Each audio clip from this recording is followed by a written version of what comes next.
तेज होता जा रहा है। सिंध समेत कई जगहों पर हालात बेकाबू हो गए हैं। सेना के जरिए प्रदर्शन रोकने की कोशिश हो रही है। सड़कों पर पाक सेना टैंक लेकर उतर रही है और लगातार वो रेस्क्यू कर रही है। वहीं लोगों पर टैंक का असर नहीं हो रहा है। लोग टैंकों के सामने आकर भी विरोध कर रहे हैं। अब पाकिस्तान की हालत लगातार बिगड़ती जा रही है और ये बगावत है पाकिस्तान की सरकार के खिलाफ, जो लगातार सिंध में देखी जा रही है, बलूचिस्तान में देखी जा रही है और खैबर पख्तूनख्वा में देखी जा रही है। सिंध समेत कई ऐसे इलाके हैं, सिंध समेत कई ऐसे इलाके हैं पाकिस्तान पर जहां पर हालात बेकाबू हो चुके हैं, क्योंकि सिंध के लोगों ने यह साफ तौर पर कह दिया है कि अगर पानी सिंध का बंद किया तो हम यहाँ पर खून की नदियाँ बहा देंगे, हम सिंध का पानी नहीं बंद होने देंगे। आपको ये भी बता दें कि सिंध में अभी भी सिंध का पानी पंजाब ले जाने की कोशिश हो रही है। सिंध में अभी भी 41% पानी की कमी है, जबकि पंजाब में 15% पानी की कमी है। और पंजाब में जो 1.9 मिलियन हेक्टेयर भूमि है उसे सिंचित करने के लिए सिंध से पानी ले जाने की बात हो रही है। 6 नहरें बनाकर पानी ले जाने की बात हो रही है, जिसका विरोध सिंध प्रांत के लोग कर रहे हैं और वहां पर सिंधुस्तान के नारे भी लग रहे हैं। इसी खबर पर बात करने के लिए सीधे चलेंगे। अजय डांडियाल इस वक्त हमारे साथ मौजूद हैं। अजय, विरोध प्रदर्शन लगातार बढ़ता जा रहा है। पाकिस्तान की सरकार की हालत खराब है।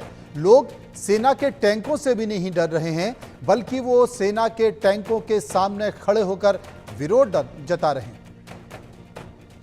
देखिए, बिल्कुल जिस तरह से मनोज ये चल रहा है, ये अपने आप में बताता है कि पाकिस्तान में हालत कितनी संजीदा है। और खासतौर पे अगर आप देखें तो सिंध प्रांत जो पाकिस्तान का एक मुख्य ये कहा जा सकता है कि एक इलाका है जिसमें पाकिस्तान कहीं ना कहीं बड़ी चीज़ों को देखता है, बड़े एनालिसिस के हिसाब से पाकिस्तान उसे बड़ा सुरक्षित मानता है। आज जिस तरीके से वहाँ विरोध प्रदर्शन चल रहा है इस सिंचाई नहर को लेकर, उसके बाद अपने आप में लोगों का सीधे सेना के सामना करना और खड़े हो जाना, गोली चलने के बाद और ज़्यादा उग्र हो जाना, ये अपने आप में बताता है कि पाकिस्तान का अब ये तीसरा प्रांत है जहां पर पाकिस्तान अब अपने ये कहा जा सकता है कि पूरे तरीके से अपना कंट्रोल खो चुका है। और इसी तरह से अगर रहा तो ये लोग जो हैं वो उग्र होकर कहीं ना कहीं वहां पर काफी बवाल जो है वो करने के लिए पूरी तैयारी में है। और पाकिस्तान सरकार जो चाह रही है वहां करना, उसे नहीं होने देंगे। अजय, जिस तरीके से विरोध प्रदर्शन चल रहा था, कल भी एक मंत्री का घर फूंक दिया था, उसके बाद वहां पर गोलियां चली थी, विरोध प्रदर्शन बढ़ रहा था। सेना के कई लोग ये कहते नजर आए थे कि देखिए अभी अभी जंग खत्म हुई है, हम जंग में लड़कर आए हैं। लेकिन सिंध के लोग पाकिस्तान की सेना को ये बता रहे थे कि आप हमारे दुश्मन हैं, आप हमारे हितैषी नहीं हैं। ये विरोध अगर बढ़ता गया तो ये विरोध कहाँ जाकर रुकेगा? देखिए मनोज, जिस तरीके से ये विरोध बढ़ रहा है तो इसके रुकने का मतलब नहीं लगता अभी कोई है। और खासतौर पे अगर आप इस चीज को देखें कि ये विरोध अब खाली सरकार के खिलाफ नहीं रहा है, ये विरोध अब सेना के खिलाफ हो गया है, क्योंकि पाकिस्तान में सेना ही सब कुछ मानी जाती है। और जब लोगों ने सरकार के खिलाफ विरोध प्रदर्शन किया, सरकार नहीं सुनी और सेना उसमें जब उतारी गई तो उसके बाद सेना के खिलाफ ये लोग हो गए हैं। तो ये विरोध बहुत पास नहीं रुकने वाला है। सरकार के लिए चिंताएं बहुत ज्यादा हैं। वो इस चीज के लिए कि अगर आप देखें तो पीओके में लोगों का विरोध प्रदर्शन इस चीज को लेकर है कि ना सेना सुनती है, ना सरकार सुनती है। वहां के लोगों को बुनियादी सुविधाएं नहीं मिली। खैबर पख्तूनख्वा की देख लीजिए, बलूचिस्तान की देख लीजिए और सिंध प्रांत की अब देख लीजिए। सिंध प्रांत के लोगों ने पहले ही कहा था कि किसी भी तरीके से उनके रिसोर्सेज का इस्तेमाल जो है वो कहीं और नहीं हो सकता। मगर जब सिंध दरिया को आप काट कर पंजाब ले जाने की सोच रहे हैं, और इसके पीछे की वजह यह भी हो सकती है कि वहां पर मरियम नवाज की इस वक्त मुख्यमंत्री हैं, तो हो सकता है कि पंजाब प्रांत को वापस हासिल करने के लिए वहां की सरकार का ये फैसला हो। मगर पाकिस्तान में अब सरकार जो भी हो, वहां जो ये सूबे हैं अलग अलग, जो जैसे सिंध है, पंजाब है, खैबर पख्तूनख्वा है, बलूचिस्तान है, ये लोग अपने आप में पूरे तरीके से इंडिपेंडेंटली काम करते हैं। और इसी वजह से अगर आप देखें तो ये विरोध प्रदर्शन जो है उसी हिसाब से चल रहा है। उनका साफ कहना है कि इसे किसी भी कीमत पर नहीं होने दिया जाएगा, चाहे हमें जो भी करना पड़े। वाकई अजय, विरोध प्रदर्शन बढ़ता जा रहा है, सेना के लिए मुसीबत होती जा रही है। ये बड़े चौंकाने वाली बात है। बहुत बहुत शुक्रिया करेंगे आपका जो विस्तार से हमें जानकारी दे रहे थे। आगे बढ़ते हैं, बात करते हैं एक और बड़ी खबर की। वज़ीरिस्तान के मीर अली में ड्रोन का हमला देखा गया है। ड्रोन के हमले का मामला सामने आया है। सांसद ने ML खान ने शहबाज मुनीर की पोल खोल दी है। ड्रोन हमले में वजीरिस्तान में 4 बच्चे मारे गए हैं। अब तक जो जानकारी मिली है, ML खान ने इस बात का जिक्र दिया है। बच्चे कैसे मारे गए इसका पता ही नहीं चल पाया है। ML खान ये बात कर रहे हैं। सांसद ML खान ने ये आरोप लगाया है कि आखिर बच्चे कैसे मारे गए। ड्रोन हमले में वजीरिस्तान में 4 बच्चे मारे गए हैं। ये पाकिस्तान से खबर आ रही है। आपको ये भी बता दें कि वजीरिस्तान के मीर अली में ड्रोन से हमला किया गया है और ड्रोन से जो हमला किया गया है उसमें कुछ बच्चों की मौत हो गई है। ये आरोप किसी और ने नहीं बल्कि सांसद ने लगाया गया है कि ड्रोन से जो वजीरिस्तान में हमले किए गए हैं उसमें 4 बच्चों की मौत हो गई है। बच्चे कैसे मरे हैं अब तक इसका पता नहीं चल पाया है, लेकिन ड्रोन से हमला किया गया था जिसमें 4 बच्चों की मौत हो गई। पूरी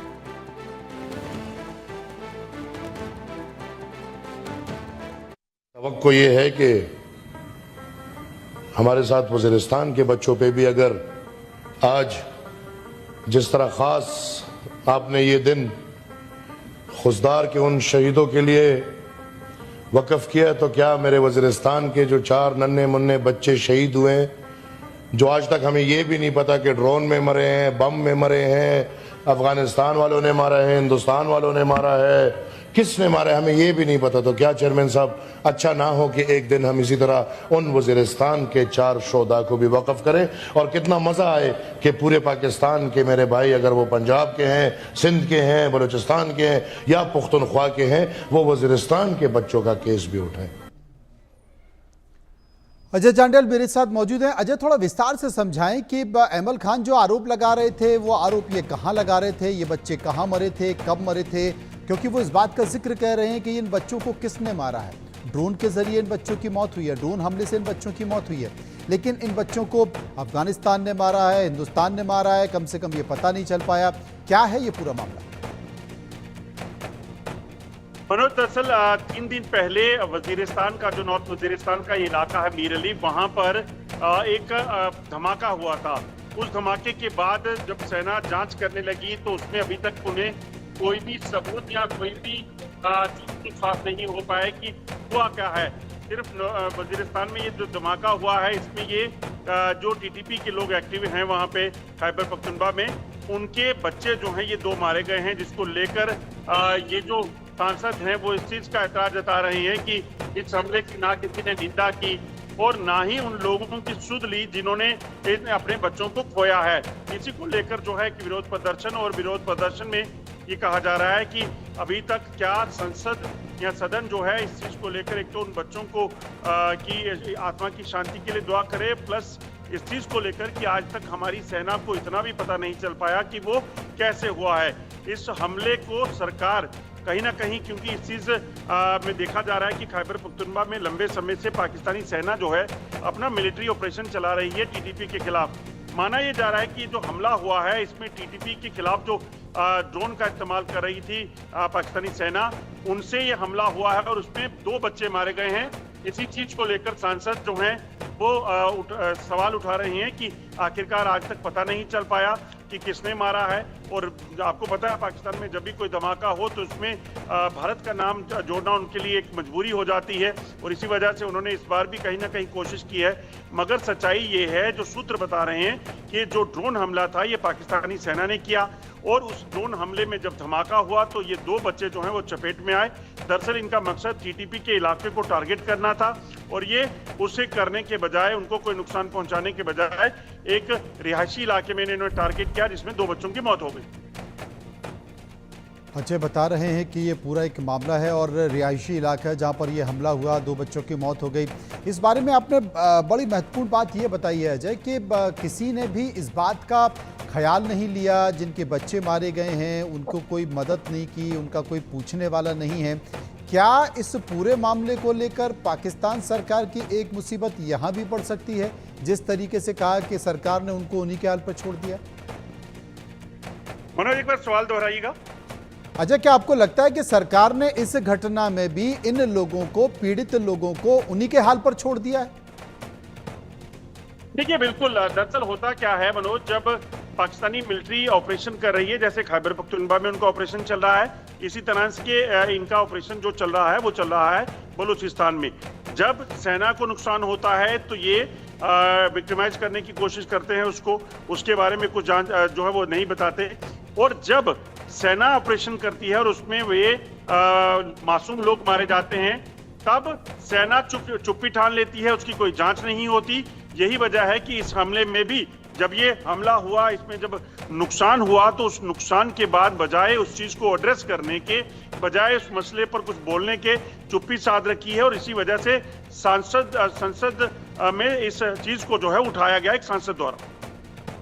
बहुत बहुत शुक्रिया करेंगे अजय जांड्याल का, जो विस्तार से जानकारी दे रहे थे। आगे बढ़ते हैं, बात करते हैं पाकिस्तान की एक और खबर की। पाकिस्तान में पानी ने आग लगा दी। सही सुना आपने, सिंधु जल समझौता सस्पेंड होने और चिनाब का पानी रोके जाने के बाद पाकिस्तान बूंद बूंद के लिए तरस रहा। पाकिस्तान में तब और आग लग गई जब सिंध की आवाम सड़कों पर उतर आई। सिंध के गृह मंत्री जियाउल हसन लंजर का घर भी फूंक दिया।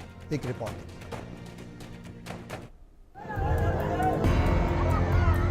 आक्रोश की आग में पाकिस्तान धू धू कर जलने लगा। पानी पर पाकिस्तान का सिंध प्रांत सुलगने लगा। गुस्से की आग इस कदर धधकी कि पाकिस्तान में सिंध प्रांत के गृह मंत्री जियाउल हसन लंजर के घर फूंक दिए, कई वाहनों को जलाकर खाक कर दिए। सिर्फ इतना ही नहीं, प्रदर्शनकारियों ने घर की सुरक्षा में तैनात गार्ड्स को पीटा और ट्रकों को आग के हवाले कर दिया।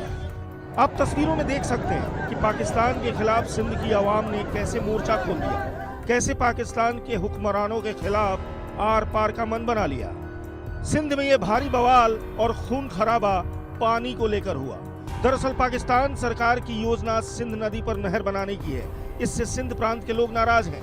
उनका कहना है कि सरकार उनकी जमीन और पानी छीन रही है। सिंध के लोगों का आरोप है कि इस परियोजना का सबसे ज्यादा फायदा पंजाब को होगा, जबकि निचले राज्य सूखे की चपेट में आ जाएंगे। इससे नाराज प्रदर्शनकारियों ने जब राष्ट्रीय राजमार्ग पर धरना देने की कोशिश की तो पुलिस ने उन्हें बंदूक के दम पर रोकने की कोशिश की, जिससे नाराज होकर लोगों ने सिंध के गृह मंत्री के घर हमला कर दिया। इस दौरान पाकिस्तान के सुरक्षा बल और प्रदर्शनकारियों के बीच खूनी संघर्ष शुरू हो गया, जिसमें 2 प्रदर्शनकारियों की मौत हो गई, जबकि पाकिस्तान के 6 सुरक्षाकर्मी गंभीर रूप से घायल हो गए। सिंध के लोगों ने पाकिस्तान की शहबाज सरकार के खिलाफ सीधा मोर्चा खोल दिया। दमन पर मुनीर की सेना के खिलाफ सिंध का गुस्सा बढ़ गया। पाकिस्तान में गृह युद्ध के हालात बनने लगे। ये हालात तो तब हैं जब भारत ने पहलगाम हमले के बाद सिंधु जल समझौता सस्पेंड किया है। इससे ही पाकिस्तान की हलक सूखने लगी। कंगाल बदहाल पाकिस्तान बूंद बूंद के लिए तरसने लगा। और मुश्किलें तब और बढ़ गईं जब अफगानिस्तान ने भी पानी रोकने का ऐलान कर दिया। पाकिस्तान की ओर से जाने वाले पानी को रोकने के लिए अफगानिस्तान कुनार नदी पर डैम बना रहा है। अफगानिस्तान का कहना है कि इससे हमारी बिजली की जरूरतें पूरी होंगी और हम अपनी खेती में इसका इस्तेमाल करके पैदावार बढ़ाएंगे। तालिबान के जल और ऊर्जा मंत्रालय के प्रवक्ता मतीउल्लाह आबिद का कहना है कि इस डैम का सर्वे और डिजाइन तैयार हो चुका है।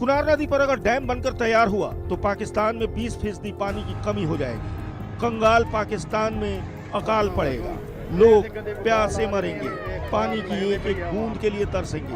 यही वजह है कि पाकिस्तान के सिंध बलूचिस्तान में शहबाज के खिलाफ गुस्सा फूट पड़ा है। शहबाज और मुनीर की भेदभाव और कुचलने वाली नीतियों की वजह से सिंध और बलूचिस्तान के लोग अलग देश की मांग कर रहे हैं। सवाल है कि क्या पाकिस्तान फिर टुकड़े टुकड़े होने वाला है? क्या पाकिस्तान